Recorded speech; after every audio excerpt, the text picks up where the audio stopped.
Hello students. तो हमने force and laws of motion chapter start किया था क्लास 9th का, जिसमें हमने फर्स्ट लॉ ऑफ मोशन समझ लिया है। फर्स्ट लॉ ऑफ मोशन हमें कहता है कोई भी ऑब्जेक्ट अगर रेस्ट पर है या फिर यूनिफॉर्म मोशन में है, कोई ऑब्जेक्ट अगर रेस्ट पे है या फिर यूनिफॉर्म मोशन में है, वो अपनी ही स्टेट में रहना चाहेगा until and unless इसके ऊपर कोई अनबैलेंस्ड फोर्स एक्ट ना करे। ठीक है, every object continues to remain in its state of rest or of uniform motion until and unless an external force acts on it. So this was basically first law of motion. In this video we are going to learn second law of motion. Second law of motion को समझने से पहले एक चीज़ समझना ज़रूरी है, which is momentum. Momentum refers to any moving object, किसी भी मूविंग बॉडी को रेफर करता है मोमेंटम। मतलब जब भी मैं मोमेंटम टर्म यूज़ करूँगी आप समझ जाना I am talking about a moving body. Okay, अब मोमेंटम क्या होता है देखो, मान लो देयर इज दिस बॉल और इसका वेट 5 kg है, हो सकता है, मान सकते हैं हम। देयर इज अनदर बॉल जिसका वेट 10 kg है। क्लियर? दोनों बॉल्स को मैंने सेम वेलोसिटी से आपकी ओर फेंका। मैं आपसे पूछती हूँ कि कौन सी बॉल को रोकने के लिए आपको ज़्यादा फोर्स लगाना पड़ेगा। आपका आंसर यही होगा कि 10 kg वाली बॉल को रोकने के लिए मुझे ज़्यादा फोर्स लगाना पड़ेगा, विच इज़ क्वाइट ऑब्वियस। एक टेनिस बॉल की बात कर लो, एक क्रिकेट बॉल की बात कर लो, दोनों अगर सेम वेलोसिटी से आपकी ओर आ रही हैं तो आपको क्रिकेट बॉल को रोकने के लिए ज़्यादा फोर्स लगाना पड़ेगा as compare to the tennis ball, क्योंकि क्रिकेट बॉल का मास ज़्यादा है और टेनिस बॉल का मास कम है। So from this we can conclude that mass of any body is directly proportional to the force required to stop that body.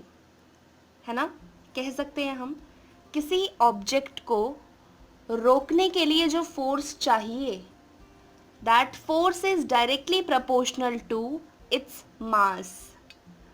किसी object का मास ज़्यादा तो उसे रोकने के लिए ज़्यादा फोर्स की रिक्वायरमेंट होगी। यहाँ तक चीज़ हमें क्लियर है। नाउ सपोज आपके पास दो टेनिस बॉल्स हैं, ठीक है, दो टेनिस बॉल्स हैं, this is tennis ball 1 and this is tennis ball 2, दोनों का मास सेम है और दोनों को मैंने अलग अलग वेलोसिटीज़ से आपकी ओर फेंका। ये जो फर्स्ट बॉल है इसकी वेलोसिटी कम है, मान लो it's 5 metre per second. Second ball की वेलोसिटी है 100 मीटर पर सेकेंड। कौन सी बॉल को रोकने के लिए ज़्यादा फोर्स की रिक्वायरमेंट होगी? Obviously the ball which is coming with the velocity of 100 metre per second, right. एक छोटी सी बुलेट है, उसका मास कितना कम होता है। अब चूंकि उसकी वेलोसिटी बहुत ज़्यादा होती है, उसे रोकने के लिए हमें ज़्यादा फोर्स की रिक्वायरमेंट होती है। So from this we can conclude one more thing, that velocity of a body is also directly proportional to the force required to stop that body। अगर किसी ऑब्जेक्ट की वेलोसिटी ज़्यादा तो उसे रोकने के लिए हमें ज़्यादा फोर्स लगाना पड़ेगा। Mass of the object is also directly proportional to the force and velocity of the object is also directly proportional to the force. तो इन दोनों चीज़ों को कंबाइन करके एक टर्म आती है मोमेंटम। मास और वेलोसिटी को कंबाइन करके एक टर्म आती है momentum. So momentum is of a body is basically the product of mass of the body and velocity of the body.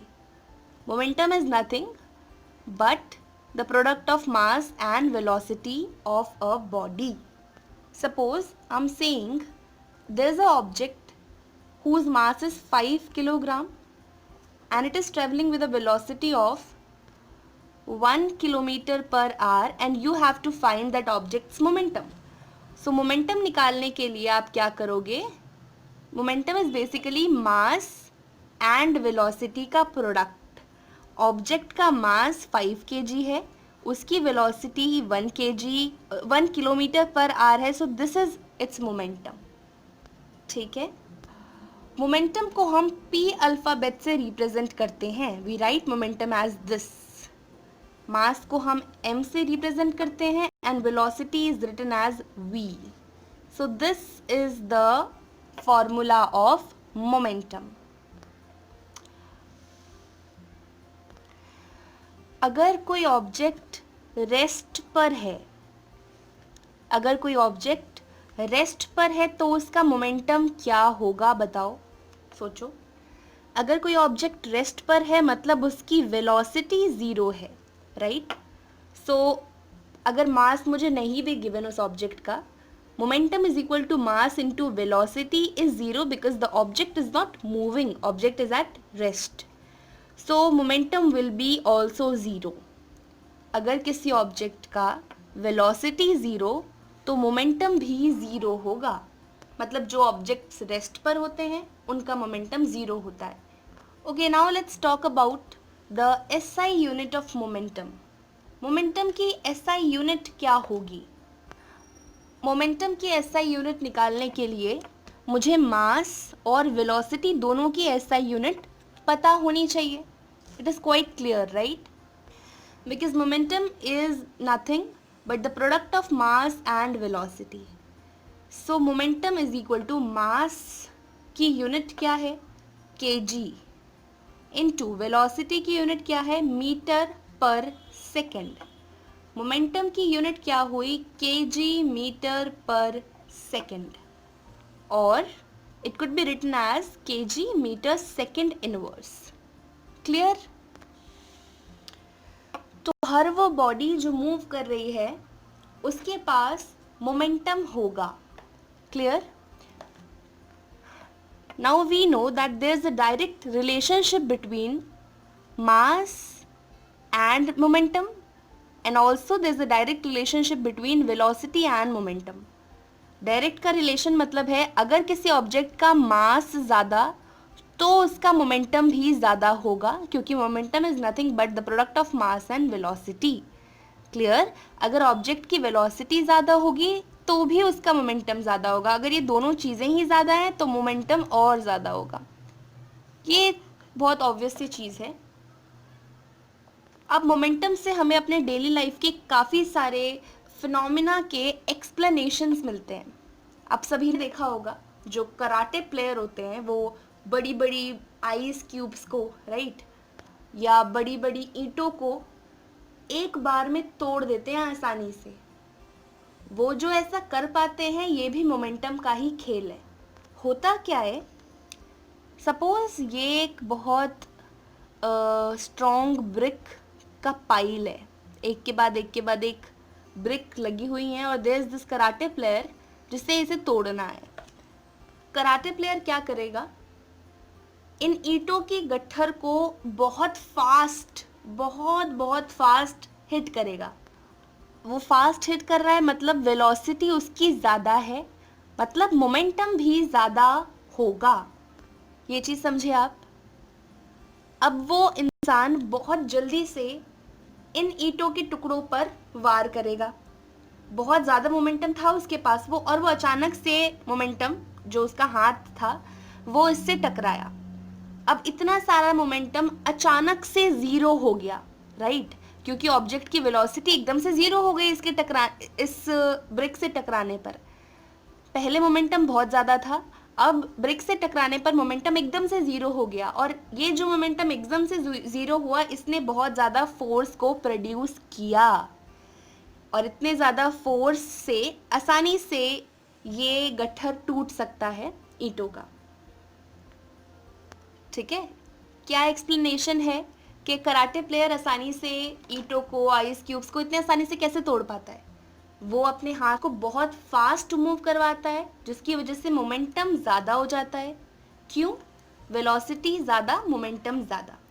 अब इतना ज़्यादा मोमेंटम अचानक से ज़ीरो होता है क्योंकि वेलोसिटी ज़ीरो हो जाती है अगर हाथ उसका इस ऑब्जेक्ट से टकराएगा, इस ईंट से टकराएगा तो, है ना। इतना लार्ज मोमेंटम अचानक से ज़ीरो होता है।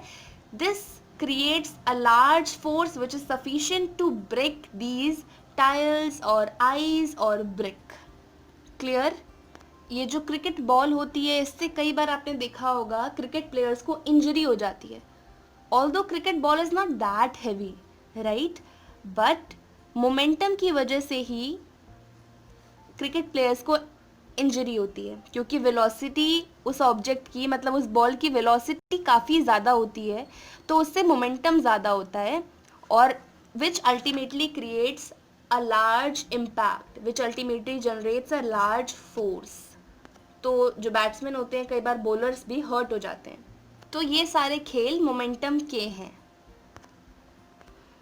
आज फिर मोमेंटम का एक छोटा सा क्वेश्चन सॉल्व कर देते हैं। ये क्वेश्चन एग्ज़ाम में आ सकता है और क्या पता ना भी आए, बट आप अपनी तरफ से एकदम सेफ खेलो, राइट। जैसे भी क्वेश्चन है जो एक्सपेक्टेड है, नहीं भी है, सॉल्व करते हुए चलो, it will ultimately clear your concept, right. Physics में न्यूमेरिकल्स बहुत इंपॉर्टेंट होते हैं। चलिए क्वेश्चन पढ़ते हैं।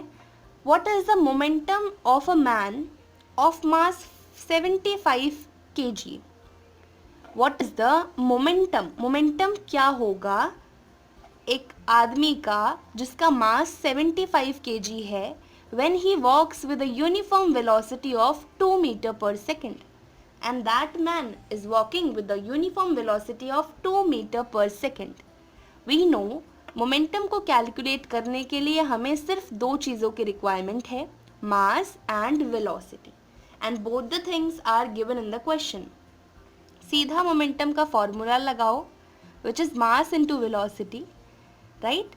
मास जो आपको गिवन है 75 kg पुट करो, इनटू वेलोसिटी की जगह 2 मीटर पर सेकेंड पुट करो, मल्टीप्लाई करो, आपका आंसर आपके सामने। ये क्वेश्चन 2 मार्क्स में एग्जाम में पूछा जा सकता है, क्या पता ना भी पूछे, but we have to do this, क्योंकि आगे काफ़ी बड़े बड़े क्वेश्चंस भी आएंगे जिन्हें हमें सॉल्व करना है, तो पहले छोटे छोटे भी करने ज़्यादा इंपॉर्टेंट है, ठीक है। चलो, तो मोमेंटम का कॉन्सेप्ट आई होप क्लियर हो गया होगा आपको। अब हम आते हैं सेकेंड लॉ ऑफ मोशन पर। तो फटाफट बताओ मुझे, मोमेंटम में हमने क्या सीखा?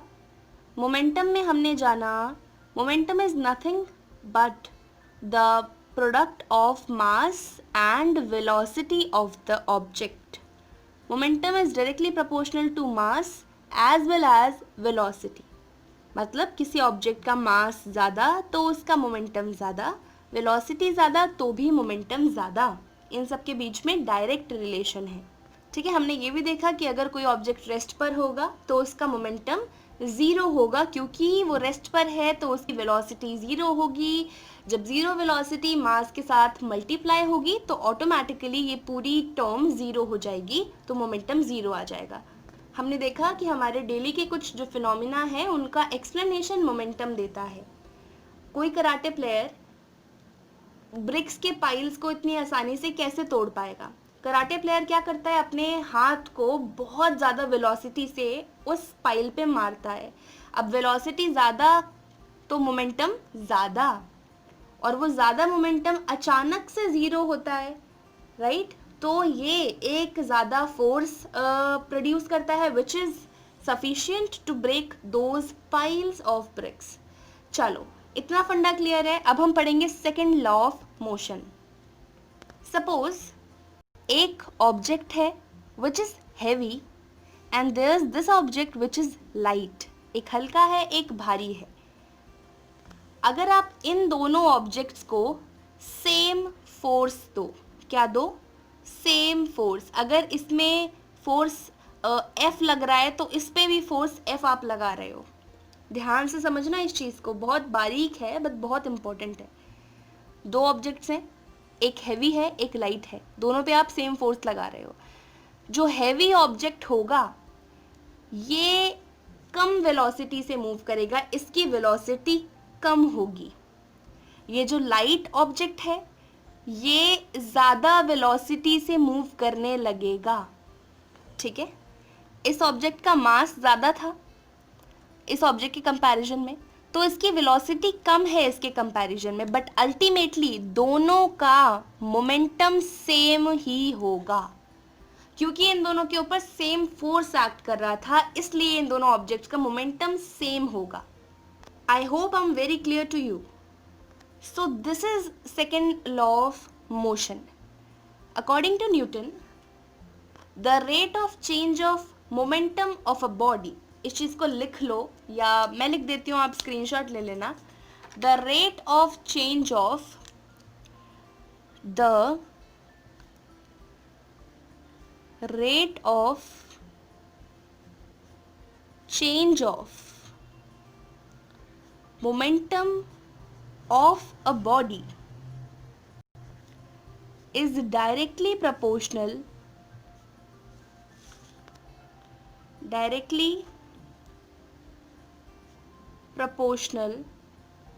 to the force applied.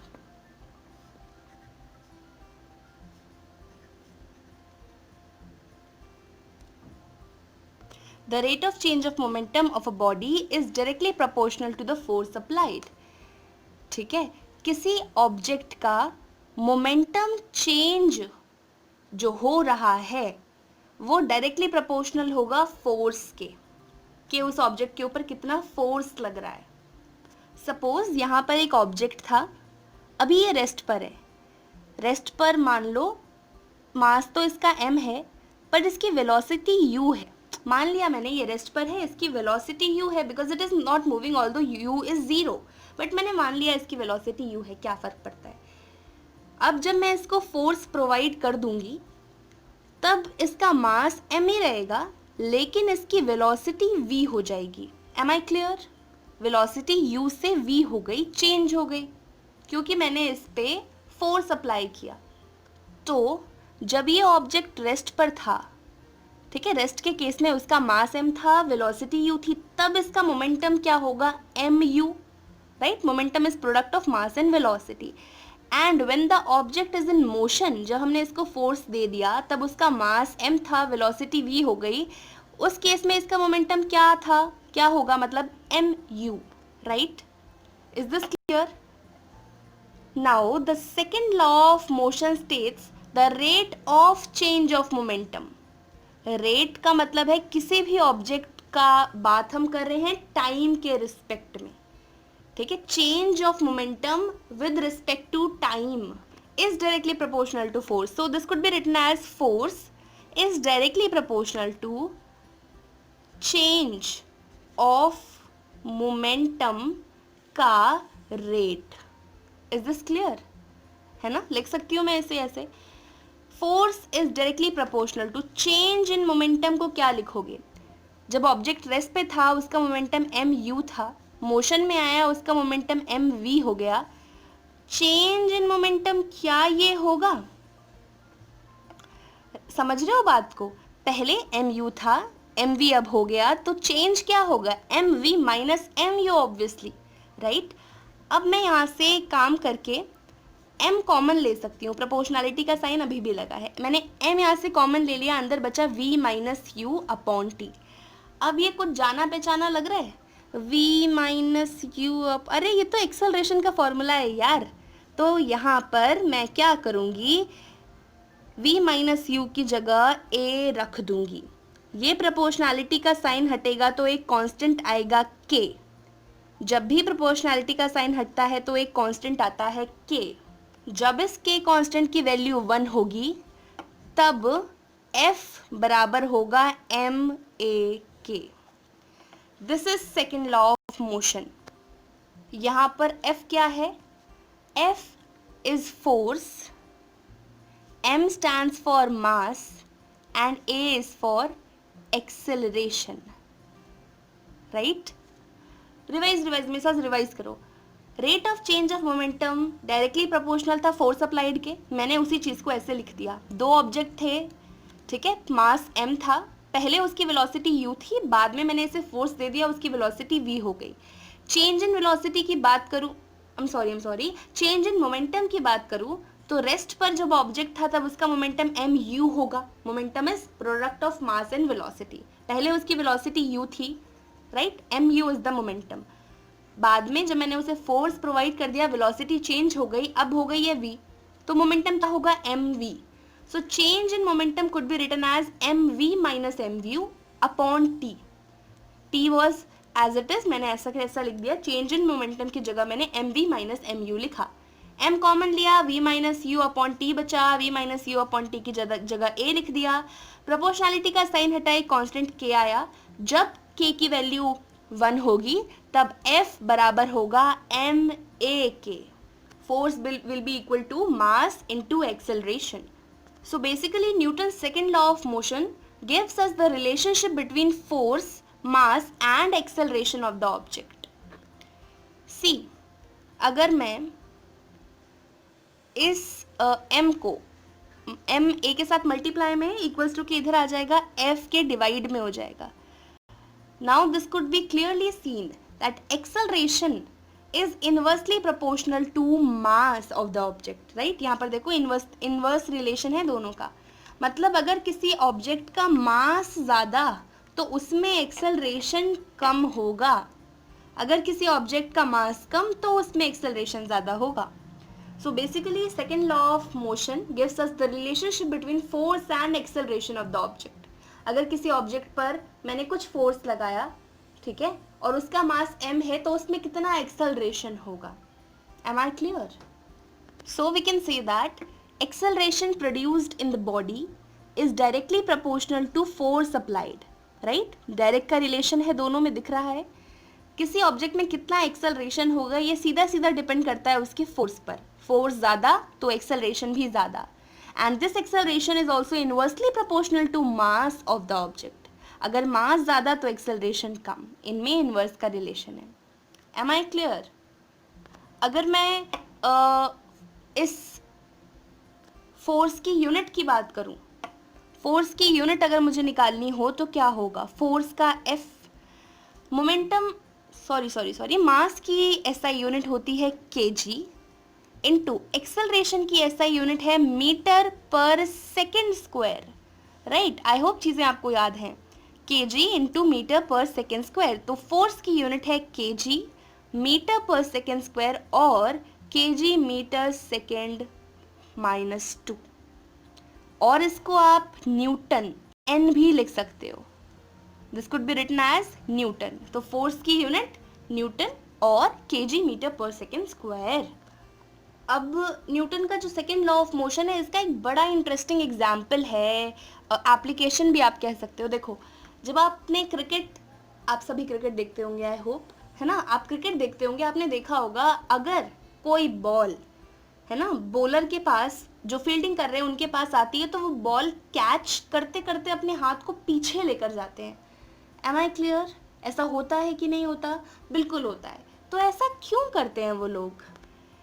ये सेकेंड लॉ ऑफ मोशन की वजह से ही, which is F is equal to ma। मैं इसको थोड़ा सा मॉडिफाई करके एक्सेलरेशन की जगह v minus u upon t तो लिख ही सकती हूँ, है ना? Where v stands for final velocity of the object, u is initial velocity of the object, t is time taken, ये सब आप जानते हो, आपको रटा हुआ है। सी, कोई बॉल बहुत फास्ट आ रही है तो उसका मोमेंटम ज़्यादा होगा। मोमेंटम ज़्यादा मतलब उसे रोकने के लिए ज़्यादा फोर्स की रिक्वायरमेंट होगी। मतलब साफ साफ कहें तो वो हमारे ऊपर ज़्यादा इम्पैक्ट करेगा, ठीक है? अगर मोमेंटम ज़्यादा होगा तो ऑब्जेक्ट हमारे ऊपर ज़्यादा इम्पैक्ट करेगा। अगर मोमेंटम को, मतलब अगर आप चाहते हो आपके ऊपर इम्पैक्ट ना हो तो आपको मोमेंटम ज़ीरो करना पड़ेगा, बिल्कुल करना पड़ेगा। तो क्रिकेट प्लेयर क्या करता है? बॉल को, ठीक है, कैच करते वक्त अपने हाथों को पीछे पीछे पीछे पीछे ले जाता है, जिससे कि वो टाइम को इंक्रीज कर देता है।